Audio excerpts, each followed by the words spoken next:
concrete walls. There's a place for us where we could go, where we could be alone. Between city lights, we don't have to hide. I wanna go, do you wanna follow? There's something in the air, I can't explain it, but it's there. Ain't nobody gonna find us in our secret love affair. I don't wanna have to hide no more, it shouldn't be unfair. I wanna go, and I wanna know, do you wanna follow? Baby, do you wanna follow? Come with me, do you wanna follow? Baby, can't you see that? I wanna go, and I wanna know, do you wanna follow?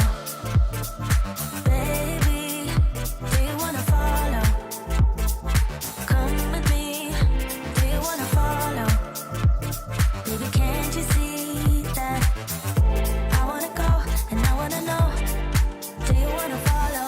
I can't understand why we can't hold hands, but they don't know what we have is real love. Aren't you sick and tired of having to hide? I know a place, do you wanna follow? There's something in the air, I can't explain it, but it's there. Ain't nobody gonna find us in our secret love affair. I don't wanna have to hide no more, it shouldn't be unfair. I wanna go, and I wanna know, do you wanna follow? Baby, do you wanna follow? Come with me, do you wanna follow? Baby, can't you see that? I wanna go, and I wanna know, do you wanna follow?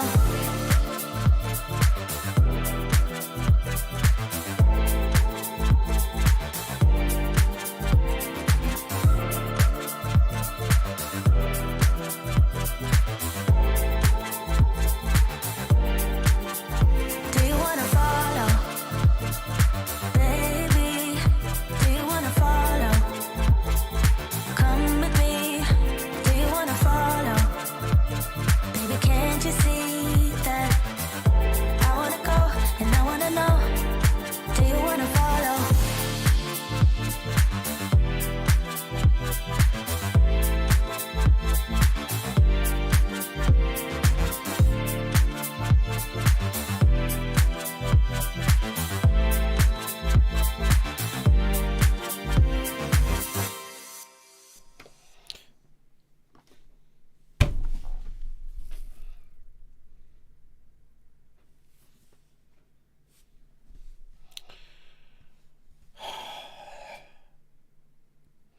OBS. What's wrong with you? Welcome to the stream, everybody. My OBS is being a shit. Hang on. Let's see here. Oh, now it's okay. Oh, no. Fuck you. The fuck? Is it just that one scene it doesn't want to switch to?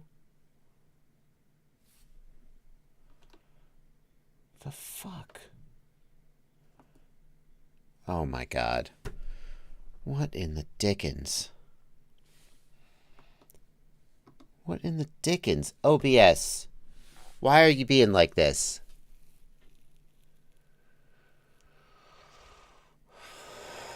I guess we're going to do our best.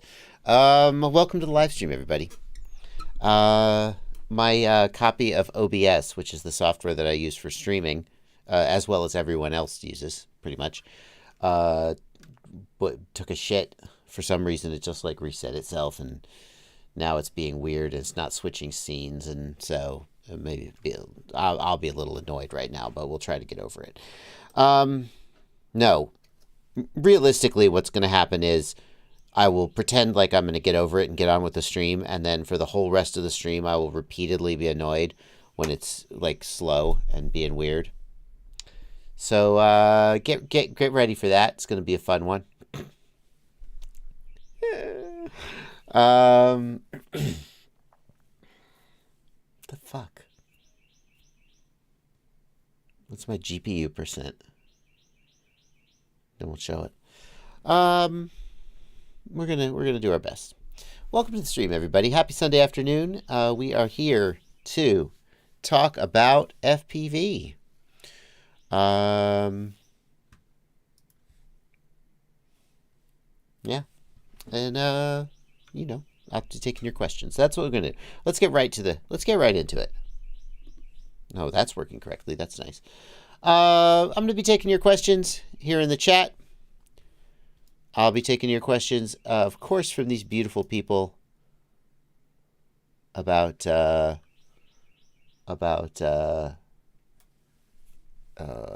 Discord, from the Discord server. Man, I'm off my game today.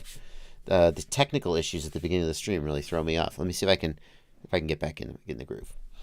We'll be taking questions from you guys here in the Discord server, my beautiful patrons, of course, and I'll be taking your super chats.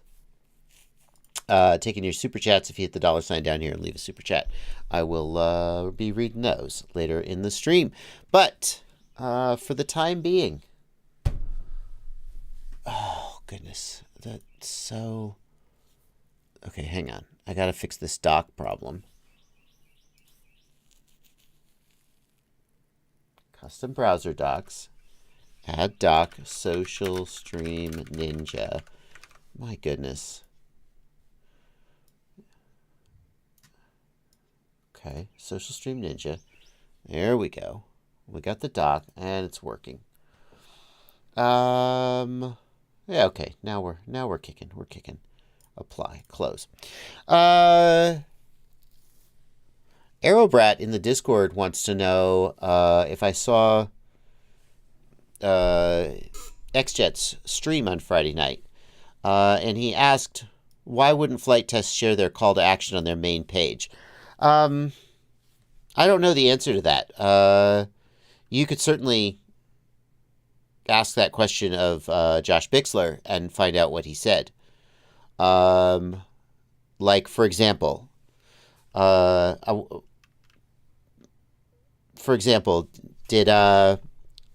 they working on a big media push? Right? So, like, I know I received a request yesterday from, I think it was from Dave Messina. I'm not 100% sure. And he said, it was a mass mailing to a whole bunch of FPV YouTubers. And it said, we want to do a big media push. Can you read this statement? And we're going to cut together the statements into a big media push. So why didn't Flight Test put this call to action about the 1 kilogram limit on their main page? One answer could be that they are working on a big media push and they are saving the big call to action on their main page with 2 million subscribers for when they have something more polished. I don't know the answer to that. It's frustrating. It's frustrating because sometimes it feels like Bruce is throwing stones at people who don't deserve it. So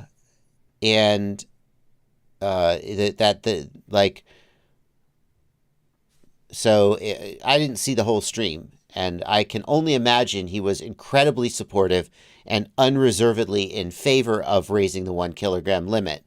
Right, Aerobrat? Was he? But like his response to Rotor Riot trying to sell bind and fly quadcopters and saying these have to be flown indoors or in a FRIA was really critical, and they're trying to do something to be able to continue to sell. They're doing their best, you know? Why wasn't his message, yay, Rotor Riot, standing up to the FAA? Because Rotor Riot, so for those who may be not caught up on the context, Rotor Riot is selling bind and fly complete quadcopters. Under the strict wording of the rules in the United States, they should have standard remote ID on them. They do not. There's no way that Rotor Riot could accomplish that. It would mean they would go out of business if they had to do that. Instead of going out of business, Rotor Riot is selling them, and they're selling them with a disclaimer that says you cannot fly these except in a FRIA or in indoors because they don't have remote ID. If the FAA decides that Rotor Riot is breaking the rules, Rotor Riot could get taken to court and could get fined. Rotor Riot is taking a huge risk with their company and their future in order to be able to continue to survive. And it's an existential threat. So, like, maybe you shouldn't get too much credit for trying to stay in business, right?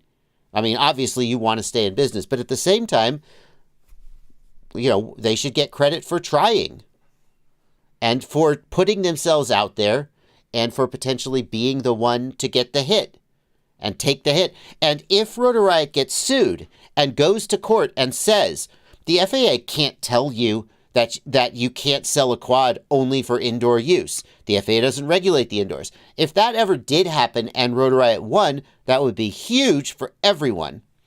And when I saw Bruce respond to that, it seemed very sort of critical and picky and like, why would you do that? They're on our side. So, Aerobrat says he was very supportive. Okay, good. I don't know. I will take it in the context of it was very supportive, and he was like, this is such a great message. I wish it would go further.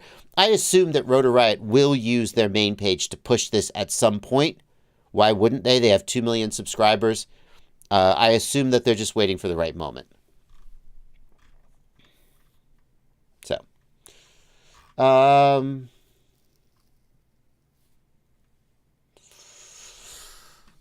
to clarify the 1 kilogram increase push, asks RGMG, is it specific to recreational flyers, not licensed Part 107 pilots? Is that correct, or will it benefit both?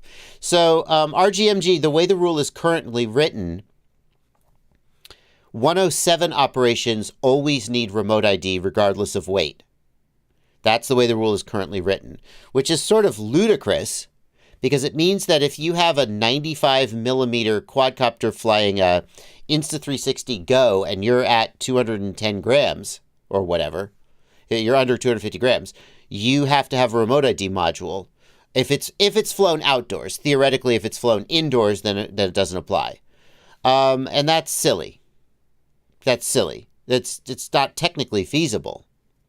So 107 operators are still in a very weird spot with this rule, and the 1 kilogram limit won't help them. This is very much a case of don't let the perfect be the enemy of the good, if you've ever heard that saying. There are still problems with remote ID that need to be fought for and solved.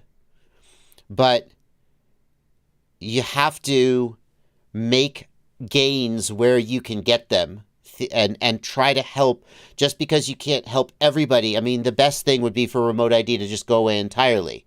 Well, if we say that's all we're willing to accept and nothing less, then we lose everything. So what these guys have done is they have identified several, and by the way, the 1 kilogram limit is not the only thing they're working on, but they've identified several potential places that they can push to try to get things improved. And that is a realistic way. It's like, if you have a messy house and it's so messy and you're like, I can't clean my house. What do they say you should do? Pick one room and clean one room. Pick one thing and just start doing it. They say if you're out of shape and you want to start exercising, it's so overwhelming. Look, just do one thing. Do 15 minutes of walking. Just start anywhere. And that's kind of what's going on here. The 1 kilogram limit is not perfect and doesn't solve all the problems, but it is something that can help people and will help people. Yeah.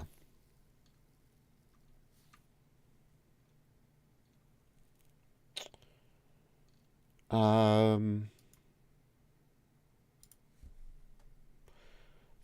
I'm in a shitty mood because my OBS was fucked up, and I'm going to be all sour and shitty for the rest of the live stream. I don't want to do that. I don't want to be like that. We got to do something positive. Make your damn bed.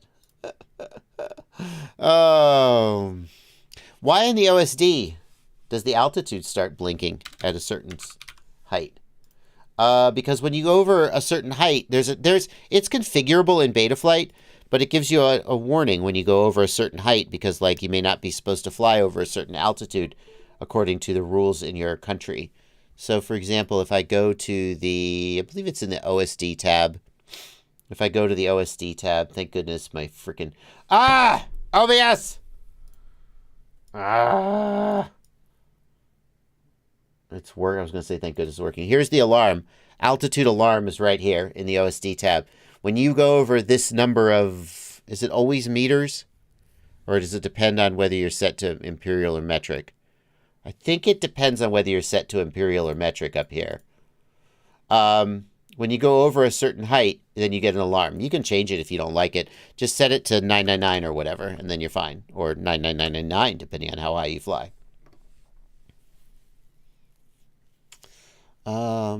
Yeah.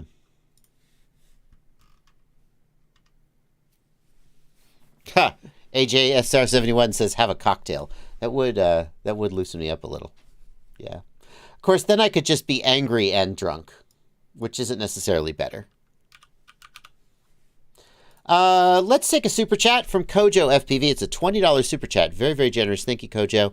$20 super chat. Kojo asks, I have the O3 air unit with goggles 2, and my buddy is using an air unit with the V2 goggles. Can we do audience mode with each other?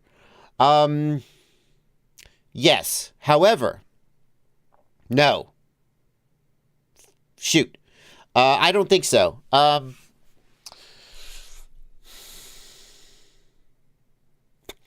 In order to make... So first of all, the goggles 2 don't do the style of audience mode that the original air unit and the V2 goggles do, where they just tune into the signal and pick it up out of the air. The goggles 2 does the style of audience mode where the goggle rebroadcasts the signal, and then other goggles nearby pick it up. Now, the good thing about this is that the audience sees the exact same feed that the pilot sees. Whereas with the V2 goggles, the audience mode looks really, really crappy because you're not seeing all the retransmissions. But I don't think that they can be cross-compatible, because if the V2 goggle can spectate the O3, yes, okay, I'm getting there. The V2 goggle 100% can spectate the O3. Put the V2 goggle into O3 mode and then turn on audience mode, and it will pick up the broadcast from the goggles 2. But the goggles 2 cannot spectate the older air unit, because in order for the older air unit to work with the goggles 2, you would have to update firmware on the older air unit, and then it wouldn't work with the V2 goggles anymore. So the answer to your question is the O3 can be spectated by the V2, but the older air unit cannot be spectated by the goggles 2. That's the answer. Hey, Pavel Spikowski, good to see you there, man. My Polish doppelganger, some people say.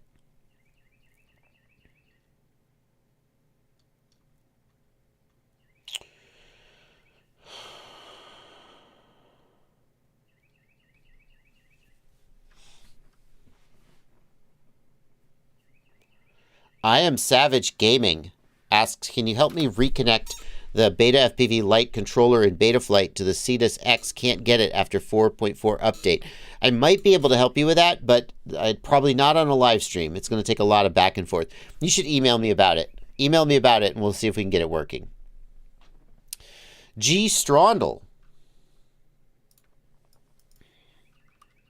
Hold on one second.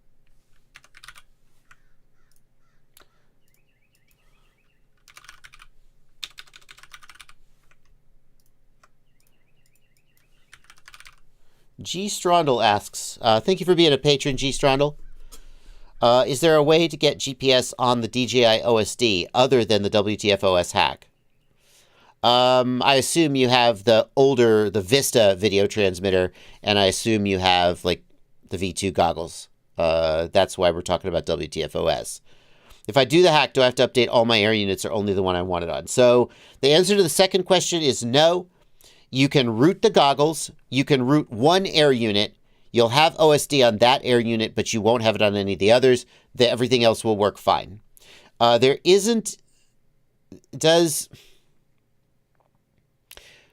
that you should just route it, in my humble opinion. I think that the DJI custom OSD, that is the DJI OSD that you get without root, I think it does support GPS coordinates. I think they added that, but I honestly don't remember because, frankly, you should just root it and get the full OSD and just get on with your life. That's my humble opinion. But I think the answer is that it is supported.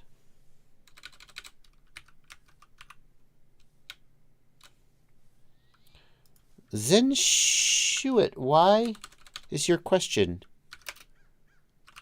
Why has your question disappeared? Huh, that's really weird.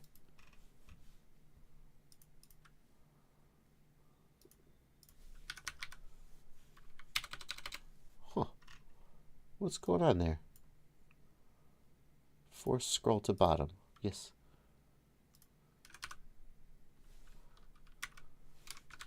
Huh.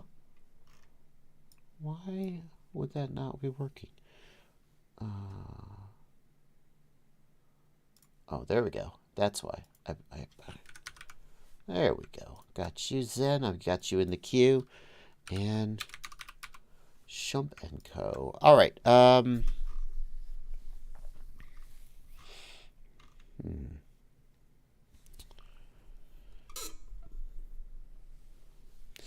Jacob Reezy FPV asks, do you got a video for signal loss at short range with Express LRS? I do. So here's the video I would recommend for you. Fail safe at 50 feet. Why? How to troubleshoot. This is the video I would recommend for you. However, I would also suggest you go to the Express LRS webpage and read the signal health section. No, well, that's all good information. There's a test you can do. Where is it at?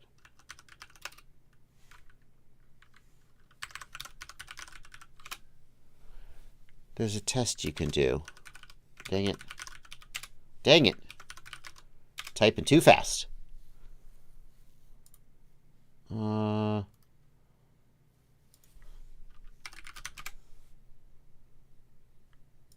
on.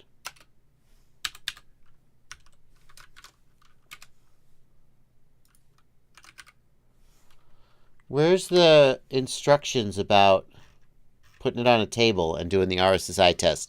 Why can't I find that URL? I can't find it.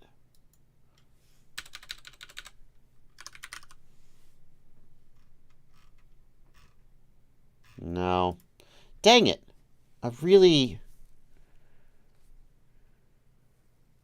Troubleshooting. Maybe it's there.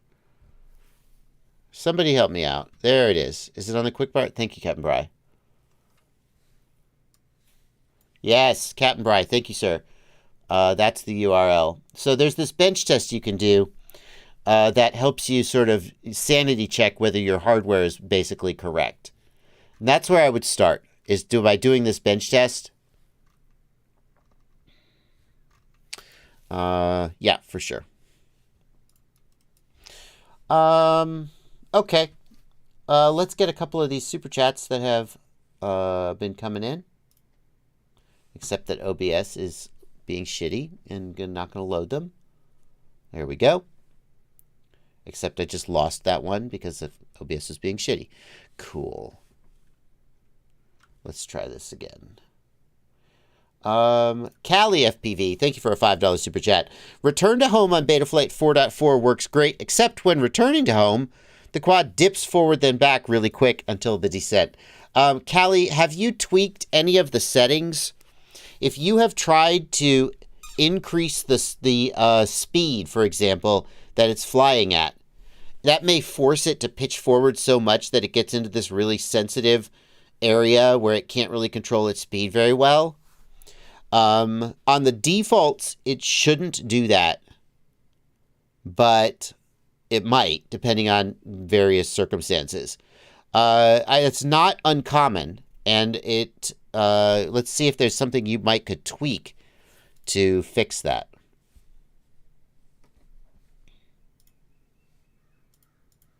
So if we go to failsafe, have I enabled GPS? So if we look at the GPS settings here,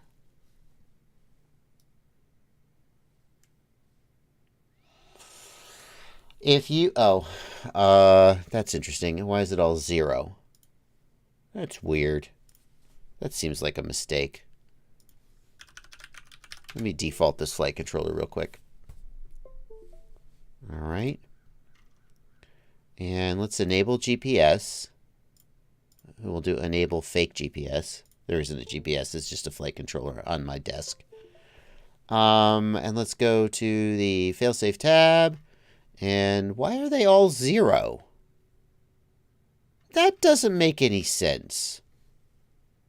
Why are they all 0? Am I connected to a real flight controller? I am. Why are they all 0? Okay. Maybe that'll be a problem for another day.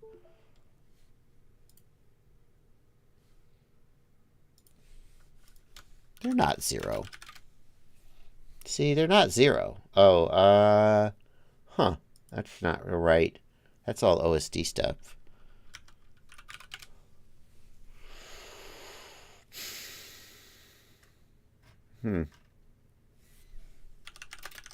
Is the word rescue? No. Okay. That's pretty weird. Let's try to continue answering the question, though. We'll do our best. Ignore the fact that all these values are set to 0. I don't know why that is. For example, if you change the angle, I believe that is the max angle that the quad will go to when trying to return home. If you set that angle to a very high value, the quad will be able to pitch forward very far and be able to go faster, but the more it pitches over, the harder it is for it to control its speed. If you increase the ground speed in meters per second, if you increase the ground speed, it will try to fly home faster, but that will force it to pitch forward more. And again, it'll get into a really weird situation where it may be trying to control its speed and struggling to control its speed. Those are the main things I think that would cause this. Increasing the ground speed too much or increasing the angle too much. If you want to fix this, you can decrease the angle, but that's risky because it may not have enough authority to counteract the wind.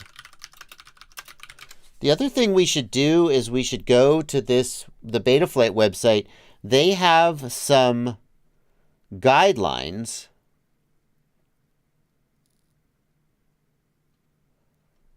known issues. They have some guidelines for tuning this.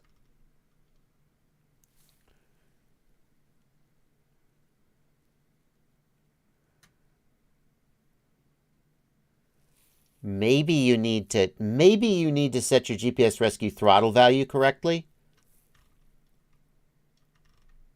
Important notes. Level mode hovers flat and true. Yes. Are there any other... Hold on.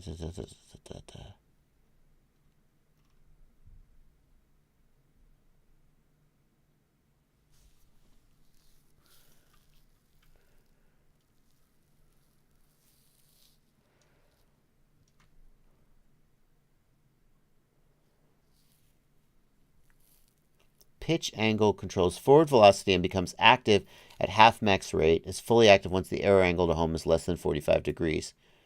So the landing phase, when it is again reduced to half rate. Yeah. Settings. Yeah.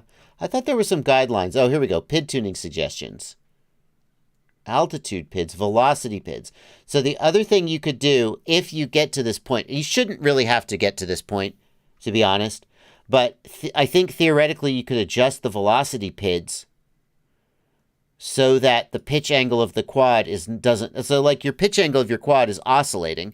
Anytime you have oscillation, theoretically you could adjust the velocity PIDs to fix the oscillation. However, I think it's unlikely that you should be at this point. that there's other things that other settings you should be messing with before you really get to this point.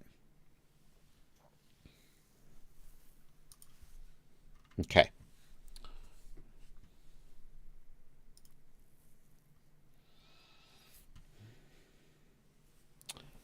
Come on. OBS. What's the matter with you? Christopher Trin, thank you for 10 Canadian dollars. There we go. 10 Canadian dollars. Appreciate everything you do. For someone who flies mainly freestyle, long range, and a little bit of racing and wanting to jump over digital. Would you recommend HD0 or Walk Snail?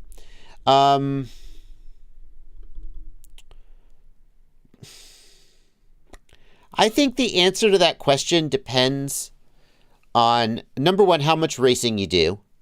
If you like to race, if you're really serious about racing, HD0 is the winner.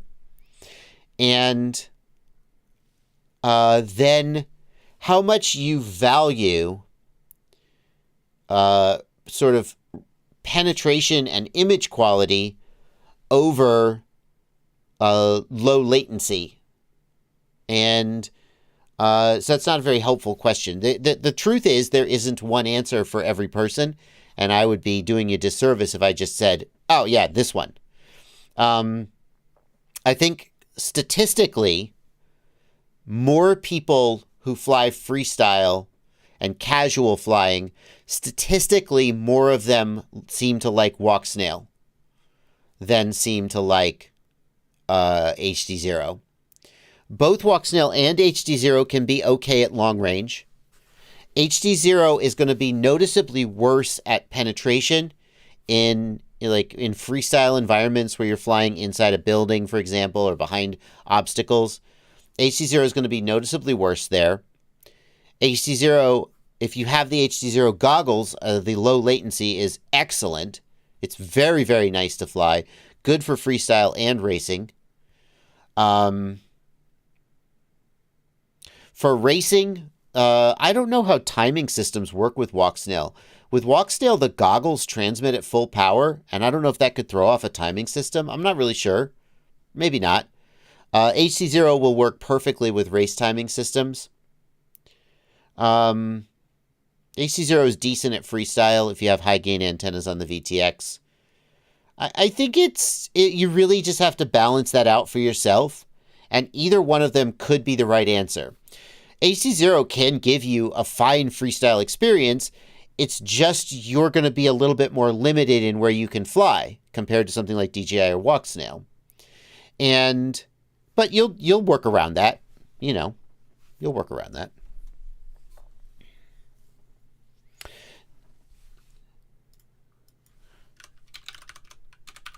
DaveNet asks, what in your mind is the best company that makes bind and fly drones?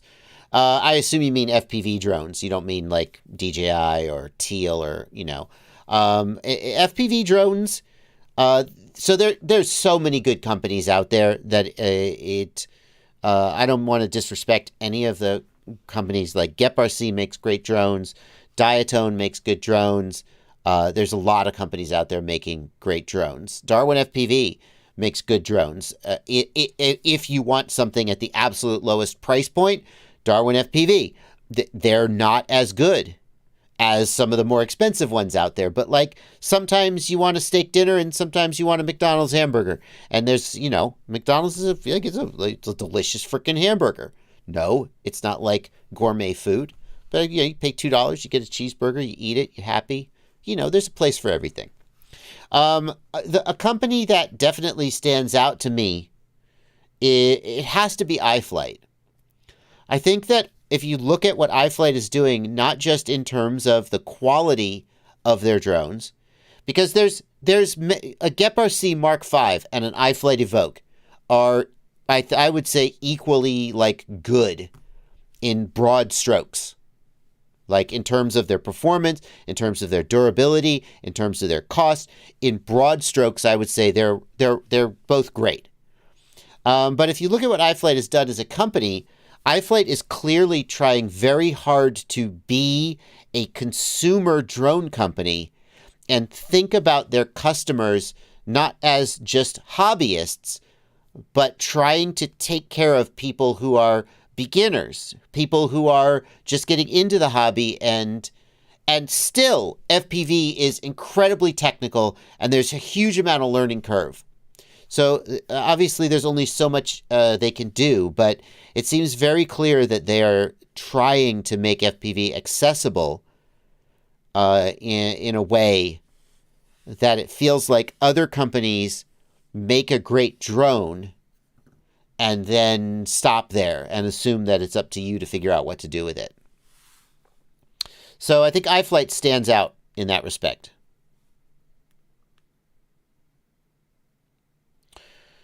Willie wants to know, will the SpeedyBee F7 flight controller work with an older iFlight ESC? Yes, it'll work, but you might have to redo the pinout on the wire that goes between them. Does that make sense? The pinout may not be compatible. It probably isn't compatible. We got another question here from Zen Shuit. Thank you for €5. Zen, if you could only have 3 quads for the rest of your career, what would they be? I feel like this hobby is all about having the best thing. 3 quads for the rest of my career. That's a good question. So let's start with just categories. One of them would clearly be a 5-inch freestyle. 5-inch freestyle is my hands-down favorite thing to do. In some ways, I feel like that's hurt my career because I don't make a lot of content about 7-inch cinematic or cinelifters or even tiny whoops, which I also enjoy. But I just love flying 5-inch freestyle, and when I have the chance, that's usually what I prefer to fly and what I'll pick up and go fly. So that'd be number 1. Number 2 would probably be a 65 or maybe 75 millimeter tiny whoop. Probably a 65 millimeter tiny whoop so I could go to whoop races and have fun whoop racing. Tiny whoop racing is fun in a way that nothing else is because as with all racing, everyone cares about who wins and who loses. But tiny whoop racing has it feels like the stakes are so much lower. And everybody's just having fun. Most of the tiny whoop races that I go to are indoors at a restaurant or a bar or, some place you could go and rent it out and have a race. Usually, maybe it's because they're indoors and they're not in the national airspace, or maybe it's because there's no chance of somebody getting smashed in the face and losing an eye. So just everybody is chill and having a good time. And tiny whoop races are just really, really great. So second one would be probably a 65 millimeter tiny whoop so I could race. I realize I'm locking myself out of tiny trainer spec races. My third one probably wouldn't be a tiny trainer just because that's the main reason I think to have a tiny trainer is to do the spec races. The third one, I want to say that the third one would be like a 7-inch cruiser, but I have a 7-inch cruiser and I almost never fly it. What would the third one be?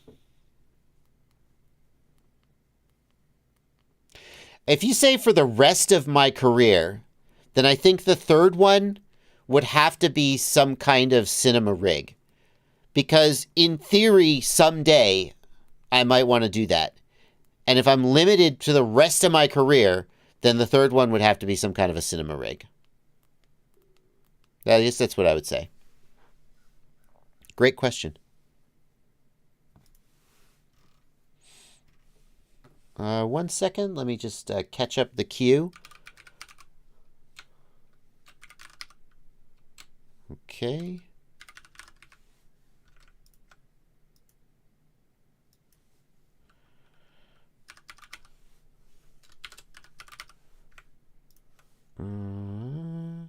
If I don't keep up with the super chats, they roll out of the queue.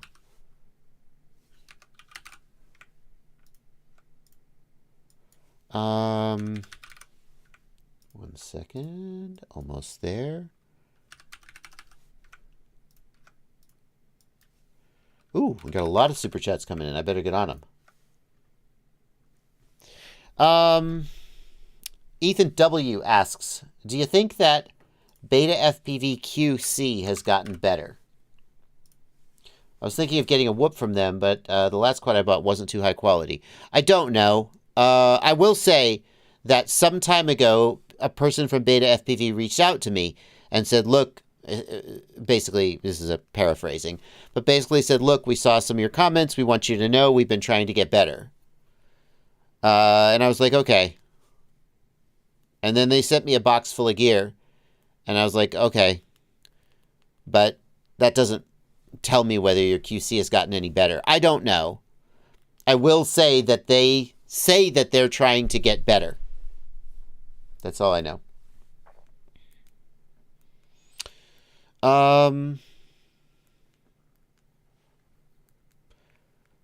TBRC asks, does the HC0 Whoop Lite VTX really work on 3S? I'll tell you what. If HC0 says it works on 3S, I would use it on 3S. I don't think they do. Oh, they say, oh. Well, look, if HC0 says it works on 3S, I believe them. They are pretty strict about that stuff, and so I would trust their guideline. We got a question here from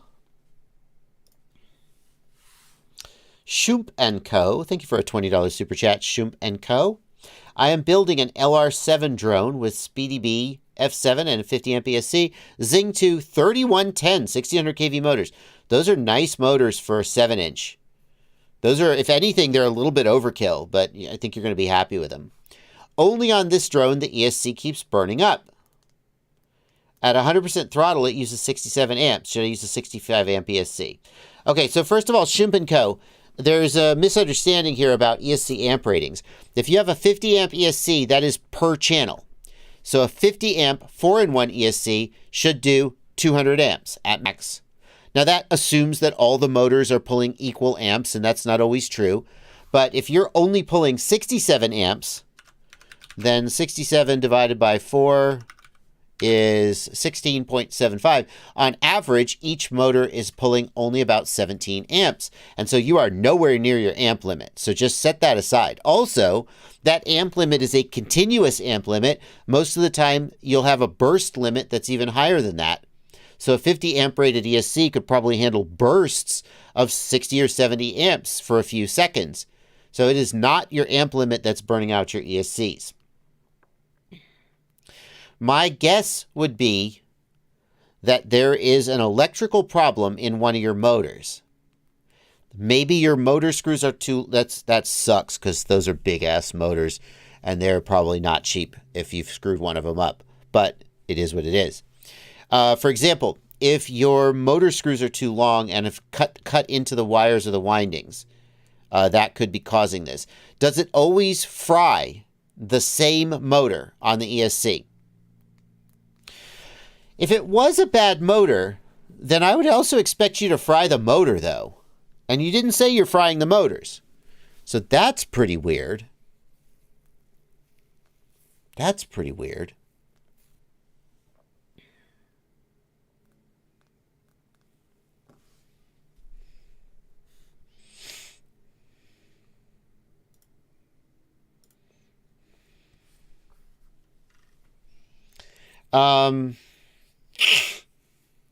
When do the motors fry? Like, what are you doing when the motors fry?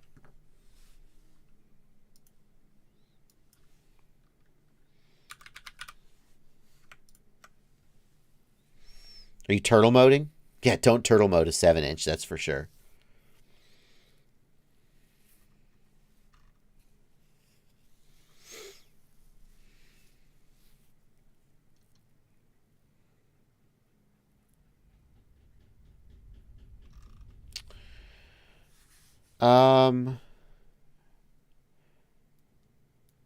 Shump is sure the motors are good. What's frying your ESCs?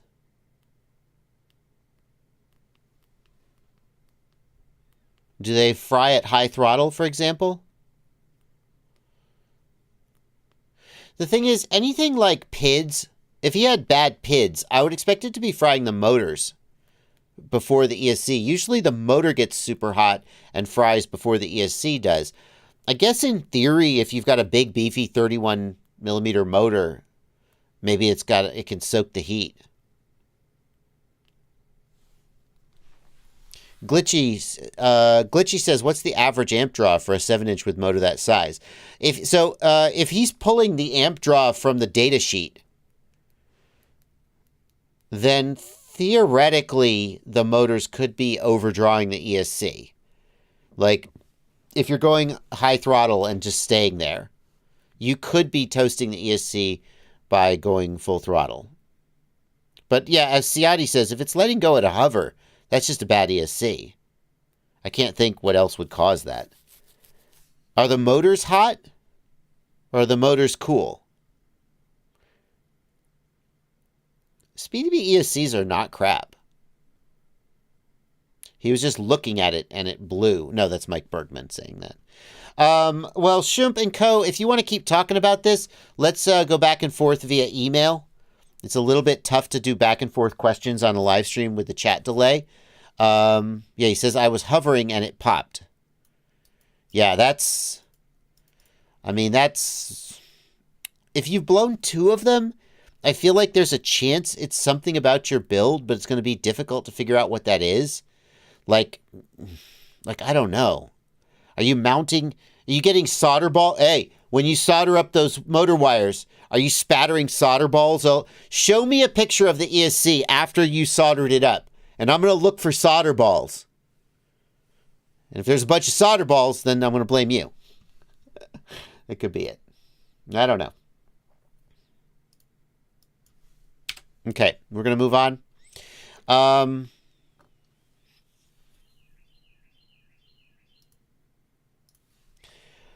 Next question is from B Racer. I have the DJI V2 goggles, the O3 Air unit, and Betaflight 4.4, and I only get 4.3 OSD. It won't stretch.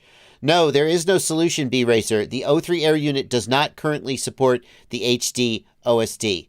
DJI is working on that feature and is expected to release it, but it has not been released and is not available today. So there isn't a solution. Jonathan Berger. I got a $10 super chat for you, but it is not... Ciati says, Solder Balls is the name of my sex tape. Nice. Jonathan Berger, thank you for a $10 super chat. What do you do with the yellow wire from the O3 Air unit, which is used for the DJI controller? You connect it to it's an S-Bus output, so you treat it like an S-Bus receiver. If you have an F4 flight controller with an S-Bus pad, that's where you put it. If you have an F7 flight controller, you put it on a UART RX. Now, probably your flight controller has a plug for the air unit, and your flight controller just has a pin for that yellow wire to go to. But if you're soldering it up, you treat it like an S-Bus receiver. That's the answer to that question. Does a smoke stopper make frying your quad or VTX impossible? No, a smoke stopper limits the current. On some very small quads, it's possible to fry something, even on a 1 or 2 amp limit. So it's possible to fry something with a smoke stopper. It's not impossible. RGMG, thank you for a $10 super chat. And a thank you for the continued support. Quad City Bay Area, thank you for a $5 super chat. I'm worried about remote ID. How educated will the general public be about the new rules? How educated will FPV hobbyists be about the new rules? They won't be educated at all. No one will know about the new rules, except very few people. Second, I worry about police complaints. Yeah, so the FAA has a program called LEAP, LEAP, Law Enforcement Action Program. I don't know. And basically, the FAA is trying to educate law enforcement about these rules. That's their play. The idea is that law enforcement will know the rules, and when law enforcement gets a report that a drone is... When Karen calls the cops and says, yeah, someone's flying a drone, it scared my dog. Fluffy doesn't like drones, and now she can't poo. She's constipated because that boy was flying his drone near her. And then the cops come out, and they come to see you. The FAA wants the cops to be educated about all the rules that you're breaking so that the cops can hassle you. Some people say police can't enforce federal regulations. That's 100% true. What police can do is gather evidence and refer it to the FAA. And that is what the FAA would love for them to do. But at the very least, the police will just go, hey, you got your trust test? You got your 107? You got your whatever?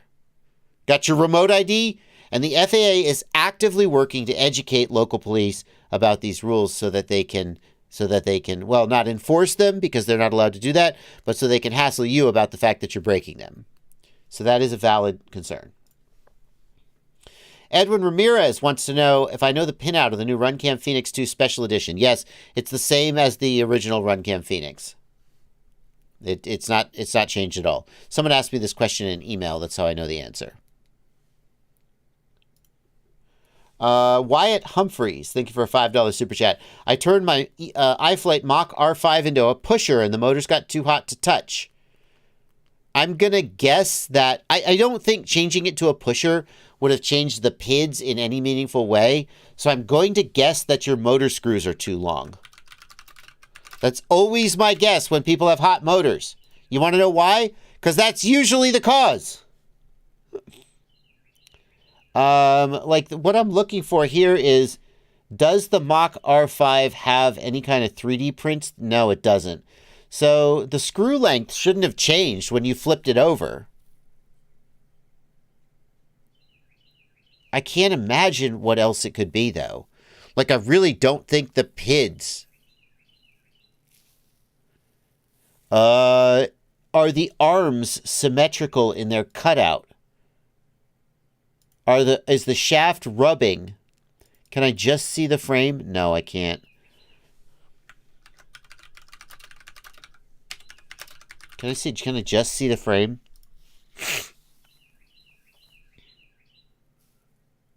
No, it's the same on both sides. The arm cutouts appear to be symmetrical. No, I need the center. Yes. Okay, look. Got it.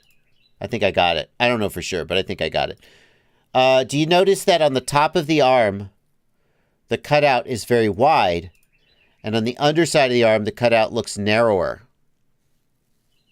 I'm going to guess that you didn't flip over the arms, and the motor is like the shaft is rubbing. I don't know.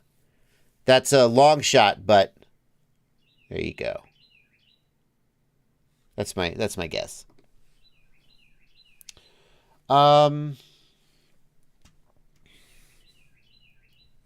Maximum Effort has a question. We can't spend so long doing super chats that we forget about the patrons. I would never do that. Maximum Effort says, my Foxy or Predator has a purple wire that says VSEN. My Speedy flight controller has a spot for camera control. So Maximum Effort, the VSEN wire is voltage sense. Okay?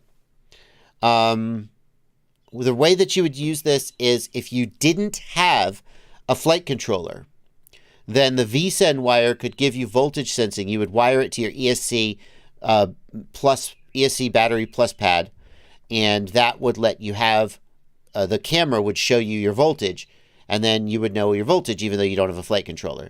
In other words, if you have a flight controller, you don't need that VSEN wire at all because the flight controller will have an OSD that you can use instead. CC is for camera control, which replaces the joystick, or tries to replace the joystick that accesses the camera menus. So it was never correct to connect VSEN to CC. And if you have a flight controller, you don't need VSEN anyway. Okay.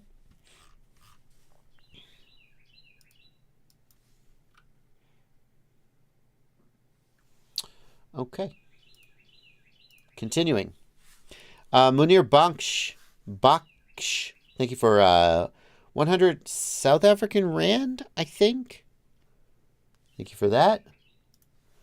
Jambi Bum, thank you for a $5 super chat. I fly 100% analog and I want to move to digital. I need everything. What would be the best way to do that in order to future-proof? There's nothing future-proof in this hobby. Eventually, things will get upgraded and your stuff will not be the latest. I think that whatever you buy today will probably be good for, I mean, like people, you could keep using it and still buy parts for it for the next, say, 5 to 10 years, let's say. I think 10 years is a long horizon for any piece of equipment. DJI came out in 2019, I believe. I think 2019. And it's still going strong. You can still buy Vistas and Air units. It survived the 03 release and is still being produced. The difference between the V2 and the 03 was 2019 to 2023, so little less than 4 years. So I think anything you buy today, you will still be using it in 5 or 6 or 7 years, perhaps, but it may be a little bit harder to buy stuff. Munir, thank you. SAR is Saudi Riyals. My bad. South African Rand is ZAR. Thank you for your donation.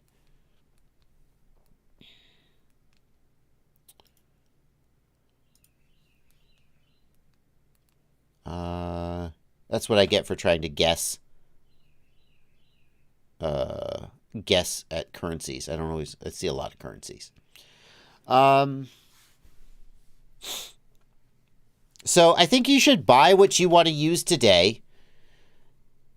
I think that of the major systems, Walksnail, HD0, DJI, and of course Analog is the most future-proof.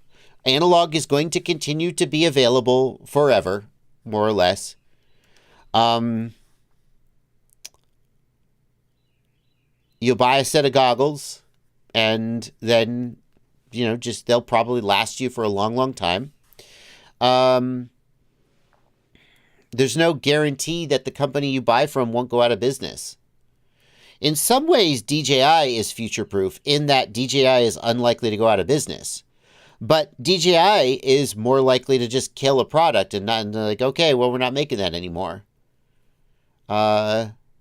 Whereas a company like HD0, they have such a small user base that they can't afford to alienate their users by breaking backwards compatibility. So HD0 is going to keep making compatible products, for a long, long time. Whereas something like DJI, they eventually draw a line in the sand.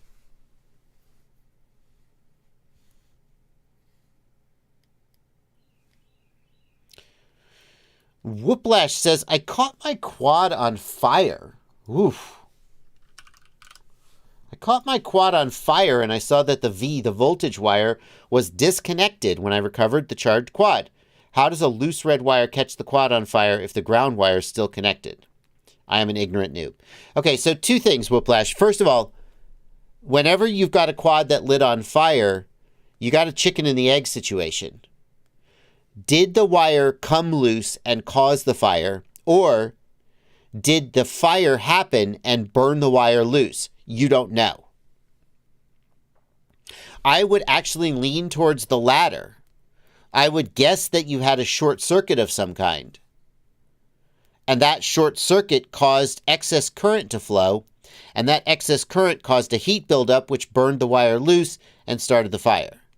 But I don't know for sure. Remember that red wire has positive voltage potential on it, and it will flow current to ground wherever it finds ground. So, for example, on many quadcopters, the frame itself is grounded. It's getting ground from some source, which means that if your positive VBAT wire comes loose and touches the frame anywhere, it can theoretically cause current to flow and cause a fire. So I don't know the answer to your question, but I have some context that may be able to provide some context.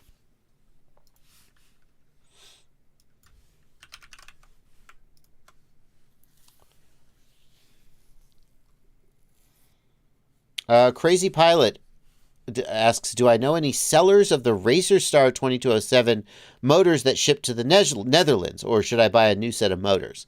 I have no idea. I guess what I would do if I wanted to answer that question is I would go to searchfpv.com. Searchfpv.com is a multi-store. Oops, I screwed up that URL. Hold on. Let me remove that message. It's a multi-store FPV search engine. So what I would do is I would say Europe, Asia, so you can pick a region, and I would search for Racer Star SCI 2207. Now, obviously, these are not all of the stores in Europe. There are other stores in Europe that may have them, but this is where I would start. And nope, I don't see any motors like that. So you don't have to throw the motors out, though. If you get any other motor of about the same KV, then you should get similar performance and be able to keep using those other motors until they break.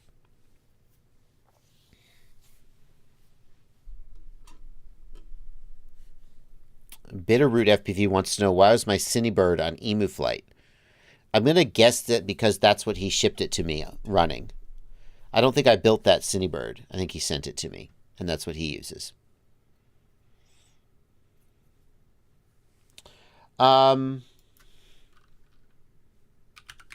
Osama Khan wants to know, would you advise using the DJI Goggles V2 with the O3 air unit for a person transitioning from analog to HD for lower latency? Yes, the V2 goggles. So the V2 goggles run at 120 frames per second. The O3 runs, or the Goggles 2 runs at 100 frames per second. And that means that there's slightly more latency on the Goggles 2. The difference is that the Goggles 2 run at 1080p, whereas the V2 goggles run at 810p. And this is a very noticeable decrease in resolution. I think that if you're going to run the O3 air unit and you don't already own a set of goggles, so if you own one, just use what you've got. Save yourself the whatever $600 of the new goggles, right? But if you don't own one, I think that most people are going to like the Goggles 2 with the O3 at 1080p. It's really freaking good. It is a little bit higher latency, but the thing with DJI is that the latency is, when you've got analog or HD0 and you're at like 3 milliseconds latency, and then you've got DJI and it's at like best case 21, 22 milliseconds latency. That's already so different that then if you go to the O3 and now you're at like 25 or 28 milliseconds latency, I don't know exactly how many milliseconds. I'd have to go look up a chart to remind myself of how many milliseconds it adds. It's less than 10 milliseconds, I'm pretty sure. The jump from analog to DJI is already so big, and DJI's latency changes. And that's actually, in my opinion, somewhat worse than the latency being higher. You give me an analog camera with a consistent 16 millisecond latency, I think that I'll enjoy that experience more than a situation where it's jumping from 35 to 45 when I fly inside a building. You know? So I would get the Goggles 2. I would love that 1080p O3 air unit. And I don't think that the difference in latency between them would sway me away from the Goggles 2 to the V2. That's my take.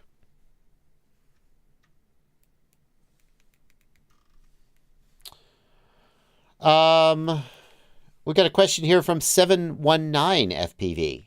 Thank you for a $2 super chat. Is there a way to change the pre-arm switch timer? 719, the pre-arm switch only gets a timer if you have pre-arm and turtle mode on, my bad. If you have pre-arm and buzzer on the same aux switch. The reason for that is that when you pull that switch and the motors start beeping, then the quad can't arm because the ESCs are beeping the motors. They're not ready to fly. So if you're seeing a delay on the pre-arm switch, take the buzzer off that momentary switch or move pre-arm off that momentary switch. Separate your buzzer and your pre-arm switch from each other and that delay will go away. Quad City Bay Area, thank you for a $5 super chat. We are approaching 1 year since the Walksnail debut. Who improved more? Walksnail versus regular DJI Digital. I mean, Walksnail has gotten better, but DJI released the O3. And the O3 is like, If you're referring to the older DJI system, I think it isn't improving very much. It's pretty much plateaued, and it doesn't seem to be going anywhere. I mean, it's plateaued at a very high place.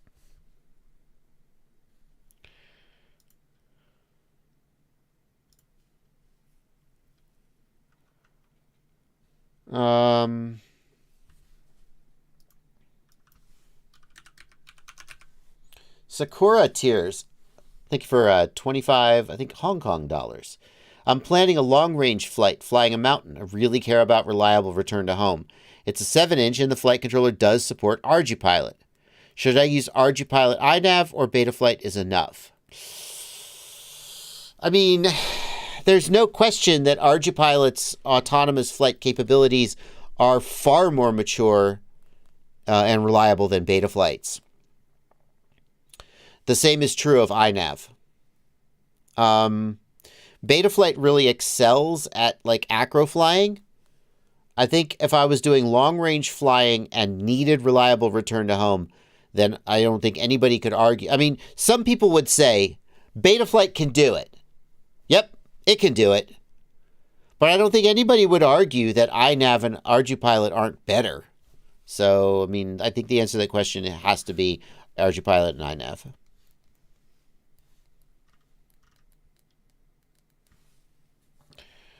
Got a question here from Adivert. Thank you for 20 RON. What's an RON?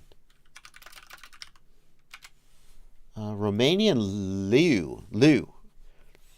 In Betaflight, how does channel forwarding works? I have 3 servos and 4 motor flight controller. I have a video about that.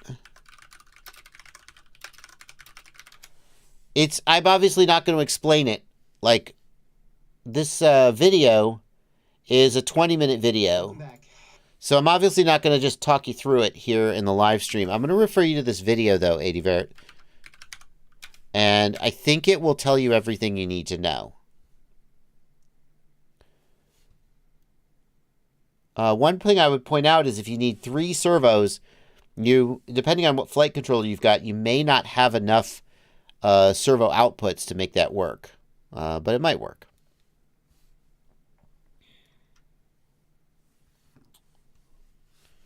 Let's see. Have I missed a super chat? I don't think I did. No, I think I'm caught up. Okay, great.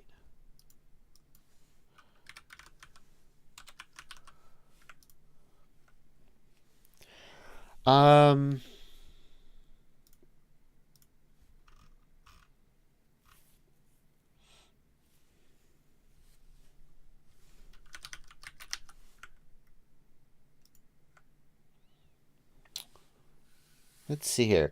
We got a question here from Elegant Drifter, who says he can't get their DJI V2 to activate. It still says they aren't activated. If you've got the firmware update screen, then they should be activated. You shouldn't see the firmware update screen until after they activate. That's weird. Elegant Drifter, I don't have a solution for you here. And if you call DJI support, they probably won't have a solution either.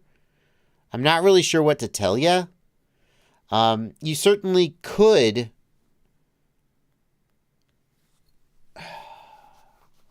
You certainly could try resetting them using FPV WTF butter. That's my go-to when I've got some weird shit with the DJI goggles.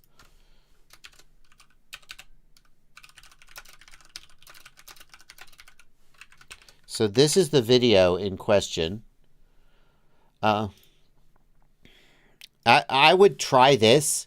This doesn't erase the activation, though, does it? Brandon Beans, when you butter the goggles, they don't go to an unactivated state, do they? DJI knows they're activated. Yeah, why do the goggles think they're not activated, but the firmware update does? I would at least try buttering them.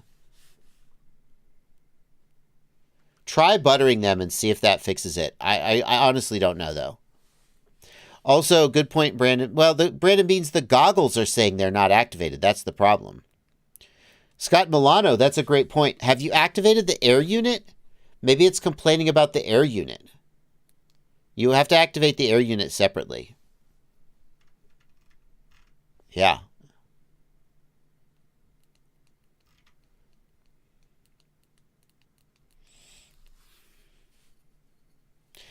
Adam Hellos says when I arm my drone, the motors do not spin, but when you throttle up, they spin and it's armed. How do I make them spin while it's armed? Adam, that's no problem. In order to make the motors spin when the drone is armed, you need to go to the... I bet they've put it in the Motors tab. Yep. You need to go to the Motors tab and disable the motor stop option. You must have enabled it, I guess. I assume you're running Betaflight. If you're not, then that option obviously doesn't apply.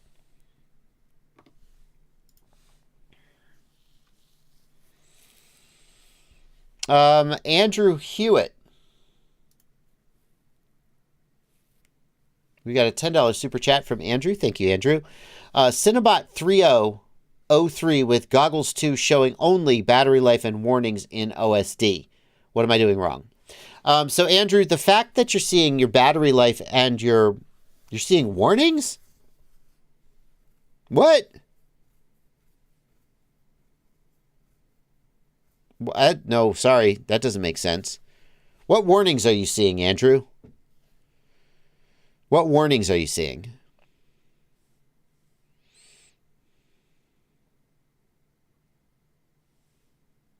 Let's wait for Andrew to answer. Julian Marshall, if you have the Access version of the QX7, then you do not need to do the inverter mod.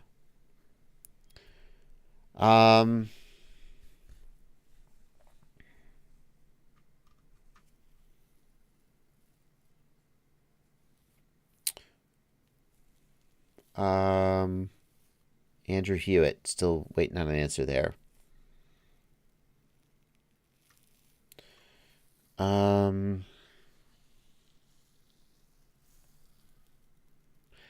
G. Strondel, the slow SD card issue has not been fixed. Just failsafe popping up on the screen with battery life. Andrew, I'd love to see a picture. I don't know how you could share a picture, but I'd love to see a picture. The question that I'm trying to figure out, Andrew, is are you seeing the Betaflight OSD or are you just seeing the DJI battery voltage?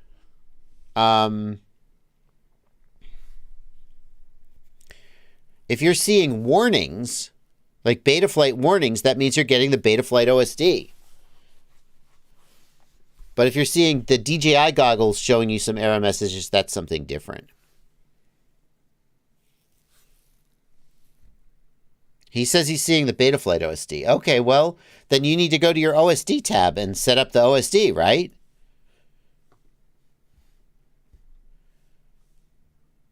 Is this too... I mean, you need to go to the OSD tab and you need to turn some shit on, etc. Right? Is that too obvious? Okay, so Andrew Hewitt, I'm guessing now that you haven't rooted the goggles. I bet you haven't rooted the goggles. And you're using the Betaflight custom OSD. So, the DJI custom OSD. So, in the DJI goggles, go to Settings, Display, and Show Custom OSD is turned on. So DJI Custom OSD only supports some of the Betaflight elements, not all of them. What you want to do is root the goggles and install WTFOS, and that will give you full access to the Betaflight OSD. So this is the video that you want right here. Why are you doing this, OBS? That's the video that you want right there. Okay.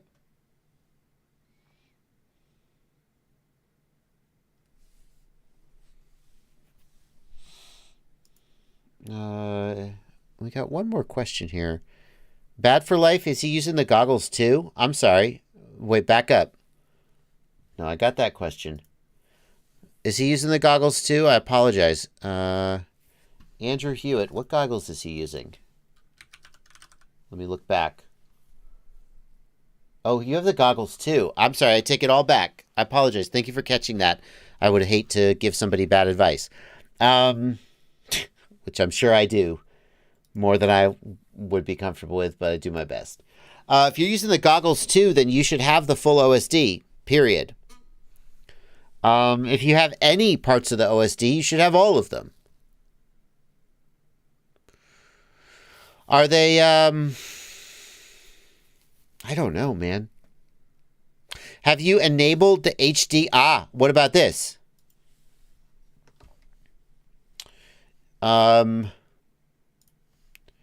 Did you enable HD OSD and then put some things on the right side of the screen? So the DJI goggles do not support the HD OSD yet. If you're using the O3 Air unit and the DJI goggles too, you need to set this to PAL and then lay out the things on screen. Boy, if it's not that, I don't know what it is.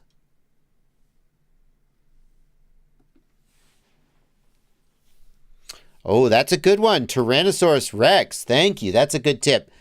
Another possible cause would be if you're setting up. So there are 1, 2, 3 OSD profiles. Do you see 1, 2, 3 here? There are 3 OSD profiles. If you are accidentally, let's say you're accidentally set to OSD profile 2, and you're enabling things for OSD profile 1. You see this left column is profile 1? Well, if your system is set to profile 2, then that would also cause them to not show up. A simple way to work around that is to just enable it for all 3, and it doesn't matter what profile you're on. I don't know if there's a way to change the profile from the GUI. Oh, here we go. You can also check here. This is how you change the profile that you're currently on. So make sure you're on OSD profile 1 and you're enabling things for OSD profile 1. Those are good suggestions. Thank you guys for pointing those out.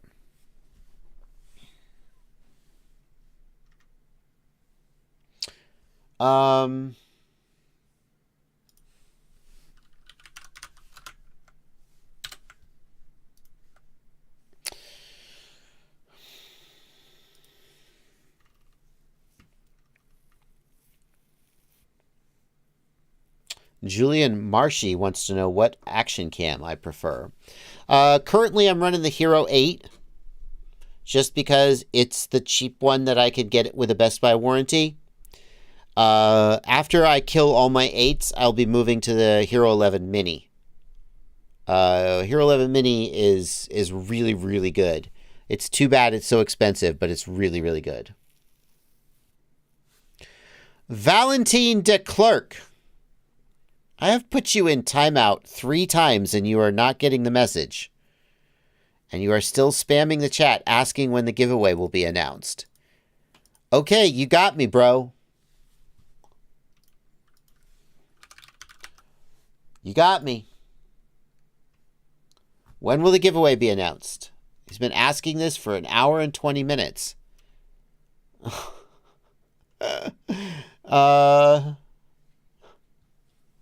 You got fine. You got me. The new product roundup. Let's see. The giveaway. Let me look at the giveaway info.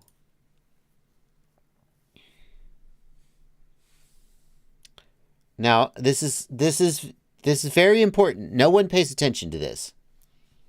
This is the giveaway. No one reads the terms and conditions. Of course you don't. No one cares. The official cutoff for entries is midnight, March, what? March 5th, 2023.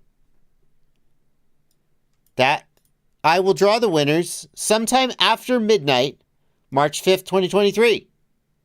Now, maybe that'll be March 6th. It won't be March 6th. Maybe it'll be March 7th. Maybe it'll be March 8th. Maybe it'll be March 12th. Probably won't be March 12th. Sometime after March 5th, I will draw the winners, and then I will announce them. Okay. I feel bad because, like, oh, wrong. That's wrong. I appreciate that you're excited about the giveaway. I want you to be excited about the giveaway. I want my OBS to work correctly.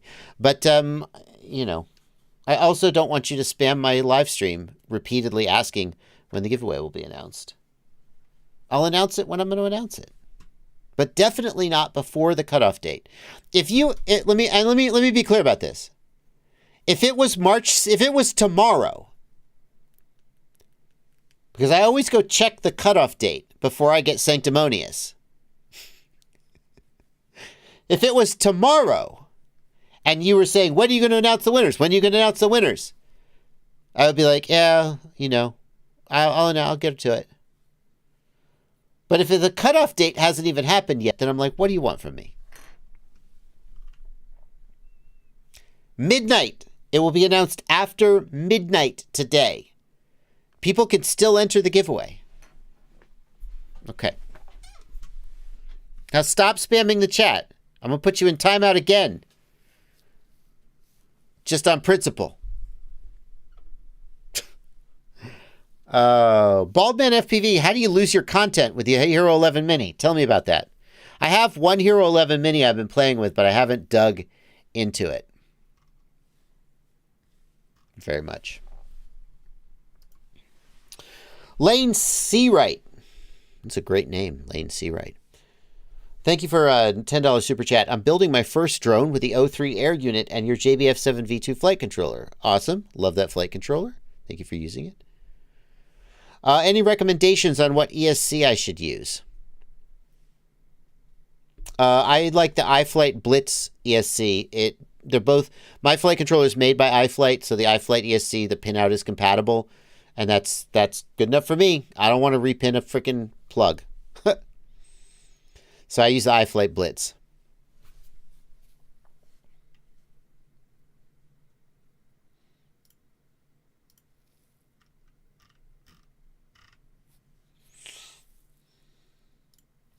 FPV Swedrone says, I've just ordered a Happy model Mobula 6. I have Fat Shark Scout goggles and a T8 Pro with OpenTX. Is it compatible? Yeah, I think so. That all sounds compatible to me.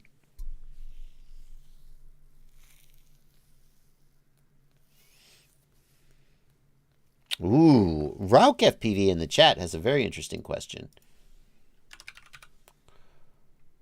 Apex 7, Recon 7, or Chimera 7?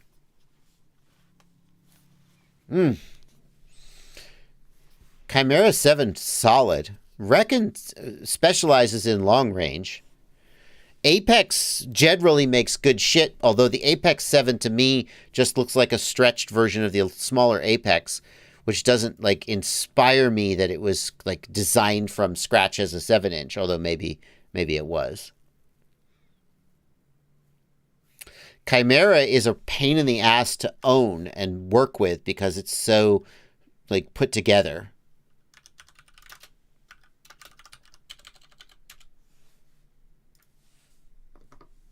If someone hadn't given me, well, you know, for the review, the Chimera 7, I would be a lot more annoyed at the hassle of owning it. Recon 7 looks relatively easy to maintain. I mean, I would rather own a Recon 7 on a day-to-day basis because when it breaks, I'm not going to be cussing as I try to fix it. I mean, I'm still going to cuss, but not as much. Yeah. Recon 7's really solid. The Rebel Ruxus is the best 7-inch frame there is. Is it? Does Rebel still exist? Holy shit. No, they don't. Does Rebel still exist? Can I still buy this? I kind of don't believe it.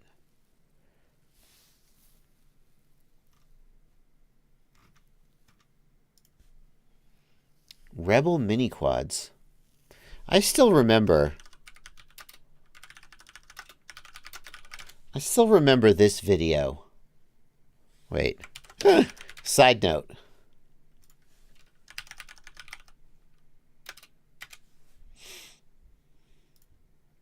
Long time ago. A long time ago, one of the earliest Rotor Riot videos I saw. This was back when Rotor Riot first came out. Like, I don't know literally whether this was like the third or fourth Rotor Riot video ever, but I started seeing Rotor Riot on YouTube and was like, who are these guys flying drones all over? That was like, whoa, this is cool shit. And then they released this video, which is an interview with Chase Ashton, the founder, I guess, of Rebel, talking about their batteries. And I was like, what the frick content is this? What is this? Because I've been watching, we're flying in a volcano in Hawaii. We're in the jungle. We're at Chernobyl. I don't know the exact order that these episodes came out, but I'm giving you a sense of Rotor Riot. And then Chad and Steele sat down with Chase Ashton to talk about batteries. And I was like, what?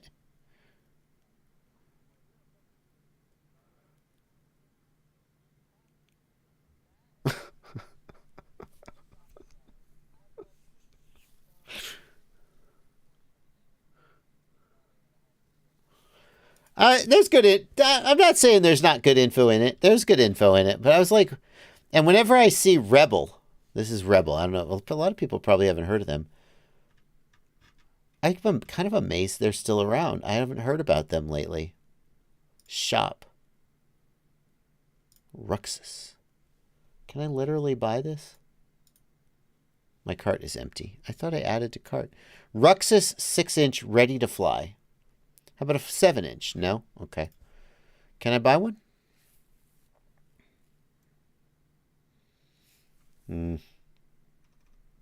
Come on, give it to me. Add to cart. Please choose an option for color. I don't care. Come on. Add to cart. Added to cart. Oh my God, they're still in business. Well, how about that? Ain't that some shit?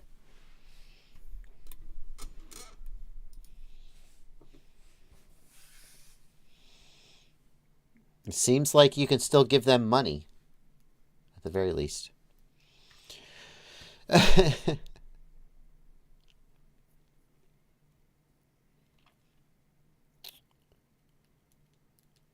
Does anyone put an O3 air unit in a Darwin 129? That's going to be a real stretch.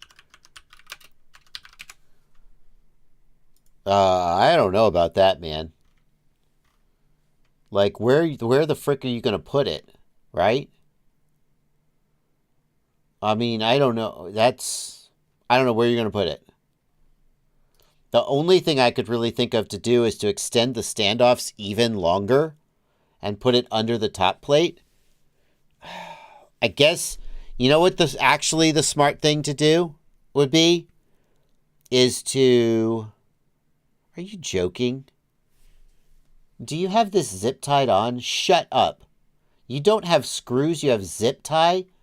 That's just irresponsible. That's not gonna last. This is gonna break.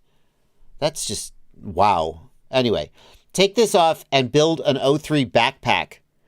A 3D printed backpack holder that holds the O3 and the camera together.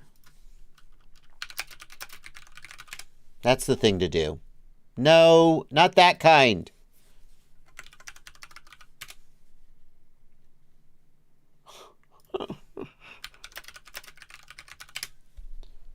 Come on. Yes, something like this. Bingo. So this isn't exactly what you want, but you're going to have to do some searching. But we want something like this that holds the VTX and the camera together and then gets strapped to your top plate. Yeah, we're not... It's got to be out there. It's got to be out there.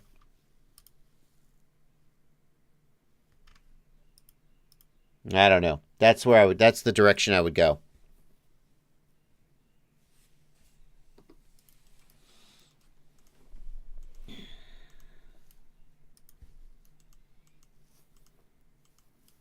Okay.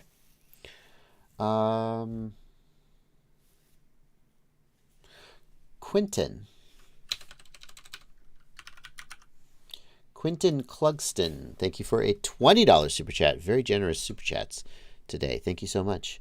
I'm trying to update my Air Unit Vista. I'm getting assistant error saying it can't load firmware versions. I've uninstalled WTFOS, but it's still giving me the error. I got you. I got you, man. There's another step that you didn't do. And the answer is confusingly buried in my RunCam WASP review. But that's where the answer is. So in addition to uninstalling WTFOS, Air Unit, don't worry, we'll put it back in just a second. After the device reboots, it will reconnect, and then we will go to the CLI tab. This is the part that I'm guessing you didn't do. And we will type the command WTFOS-remove-ADB. Are you sure? Yes, no? Yes, I am sure. And now we've basically... Yeah, that's the part I'm guessing you didn't do. I hope to God that you reply and say, oh my God, that's it. Because if you're like, no, I did that, then I don't know what to tell you.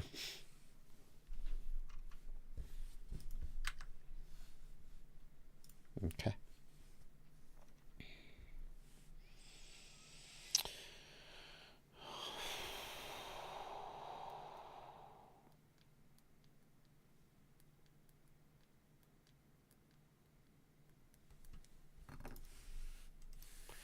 MJ wants to know, is there a way of finding out if an antenna is broken without an antenna tester? No, not really. I mean, you can inspect the antenna, but you really need some kind of tool to test the antenna.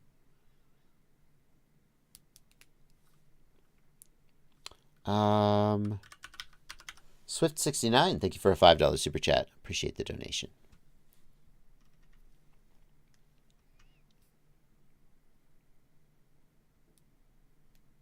Quentin says, damn it. Okay, thanks, man. Woo.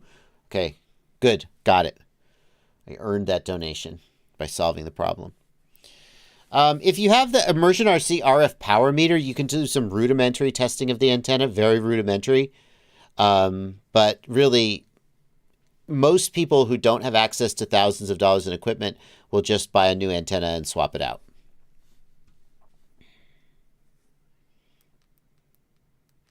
Stefan23, thank you for being a patron, Stefan.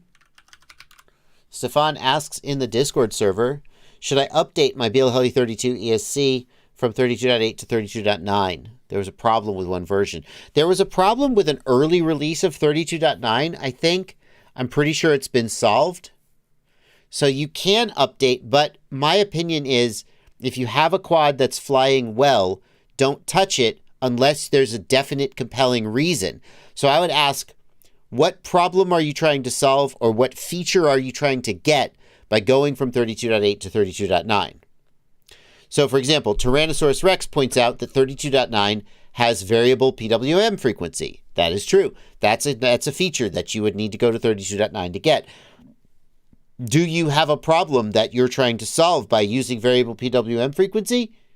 Because most of the time you don't need it, and sometimes it makes your quad fly worse. So that would be my advice. Only update if there's a compelling reason to do it. Jason wants to know, is O3 4K 60 good enough to replace an action cam? Jason, O3 has good bit rate. Doesn't the O3 do 100? Does it do 100 megabits per second for 4K? I think the bit rate is not the problem. No. What's the recording bit rate for the O3 at 4K? I think it's a high bit rate. I don't know where I'm going to find this information. I guess on the specs page? Haha, maybe. That's the video bit rate, though. What about the onboard recording? Kilo Zebra says they think it's 150 megabits per second. So, the bit rate is not what'll stop you. For me, the weakness of the O3 is it has poor dynamic range. What that means is generally that the shadows are going to be very dark and black, and you're not going to get as much shadow detail as a camera with better dynamic range. If you are outside in the bright sun and you're looking into a darker area, like shadows under trees or the inside of a building or something like that, it's going to be very dark and difficult to see into. And then as you fly into it, the exposure algorithm is going to open up. And that also could be tweaked a little bit. Now, many people feel that the quality of the O3 is sufficient. Especially now that firmware has added 10-bit color, and it can do flat or log or whatever you want. It's not, I don't think it's really a log color profile, but it can do a flat color profile. Many people feel that the performance of that camera is sufficient to replace an action camera. The question is it good enough for you? Because there also are people out there who are like, no, this is nowhere near good enough. I can't deal with it. I'm gonna use a GoPro, or I'm gonna use something else. So the only thing you can do is you can look at the footage. You can decide what you're going to do with your action camera and what you need from it, and decide whether the results are good enough. Unless you're very, very picky about color grading, I think many people, certainly hobbyists who are just like uploading to YouTube, not like professionals, are going to be very happy with the O3. They're going to be very happy that they don't have to buy a $400 GoPro or whatever. And I think they're going to be satisfied with the result.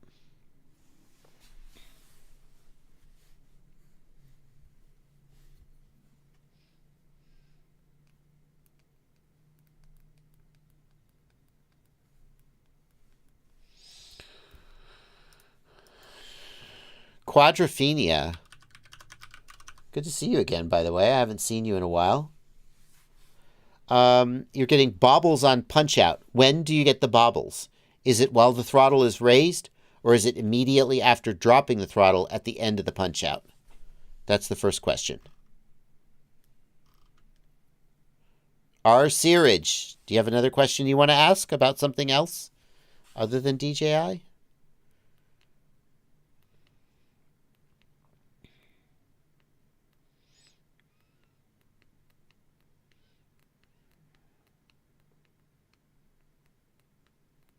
Expander, I would just stick to the official repo for WTF OS. There sometimes are third-party repos, but I don't know any like must-have stuff, and there aren't very many of them. Okay, so if you get instability after you drop the throttle, Quadrophenia, one thing you could try doing is raising your idle speed a little bit. That's a possibility. You can also make sure that anti-gravity gain, you could raise anti-gravity gain a little bit. But I think the first thing I would do is try raising the idle speed just a little bit. Pablo M wants to know, I swear to God, this is not a setup question. Pablo M wants to know the best Rotor Riot frame, in my opinion. Well, let's see. The tank, for a beginner, you could make an argument that the durability of the tank is compelling, and that the additional weight a beginner's not going to care so much about anyway. That reminds me. I actually flew the tank. I need to download that footage. I need to download that footage. I got the link and I never downloaded it. This won't mess up my live stream, right? Transfer expires in 3 weeks. Oh, that's fine.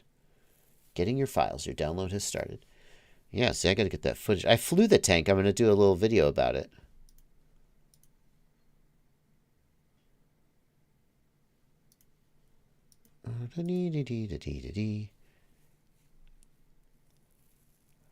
Baldman FPV says the Hero 11 Mini will freeze or stop recordings. Is that for real?